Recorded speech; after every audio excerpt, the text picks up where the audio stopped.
And next ఇక్కడ మనకున్న option వచ్చేసి స్ట్రాటజీ బిల్డర్. సో మనం స్ట్రాటజీ బిల్డర్లో లాగిన్ అయిన తర్వాత అన్ని మేజర్ ఇండిసెస్కి సంబంధించిన కొన్ని ప్రీ డిఫైన్డ్ స్ట్రాటజీస్ అనేవి ఇక్కడ ఉంటాయి. అండ్ మనం కనుక ఒక కొత్త స్ట్రాటజీని ఇక్కడ మనం క్రియేట్ చేయాలనుకుంటే జస్ట్ యాడ్ న్యూ మీద క్లిక్ చేసినప్పుడు ఆప్షన్ చైన్ అన్నది మనకి అపీర్ అవుతుంది. సో ఇక్కడ నుంచి మనం 24,950కి సంబంధించిన కాల్ని బై చేద్దాం అనుకుంటున్నాను అండ్ 25,100కి సంబంధించిన కాల్ని నేను సెల్ చేద్దాం అనుకున్నాను. సో ఇలా మీరు ఆప్షన్ చైన్ నుంచే డైరెక్ట్గా స్ట్రాటజీ అన్నది బిల్డ్ చేయొచ్చు. అండ్ ఈ స్ట్రాటజీని మీరు డైరెక్ట్గా ఇక్కడ నుంచి సేవ్ చేసుకోవచ్చు.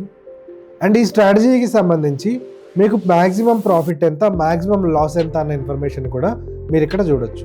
అండ్ ఒకవేళ ఇక్కడ మీరు ఈ బై అండ్ సెల్ లెగ్లో డైరెక్ట్గా బై నుంచి సెల్ నుంచి బై చేయాలనుకున్నా జస్ట్ ఒక స్విచ్ చేస్తే చాలు, ఆటోమేటిక్గా ఇక్కడ మనకి కంప్లీట్గా మారిపోతుంది. అండ్ ఇక్కడ మనకి ఈ స్ట్రాటజీలో మనం చూసుకున్నప్పుడు మ్యాక్సిమం లాస్ అన్నది 8,000గా ఉంటే మ్యాక్స్ ప్రాఫిట్ అన్నది అన్లిమిటెడ్గా ఉంది. అండ్ ఇక్కడ మనకి ఏదైతే స్ట్రాటజీని మనం ఆపరేట్ చేస్తున్నామో ఆ స్ట్రాటజీకి సంబంధించి ఓవరాల్ మార్జిన్ రిక్వైర్మెంట్ అన్నది ఇక్కడ మనకు కనిపిస్తుంది. Investments in the securities market are subject to market risk. Read all the related documents carefully before investing.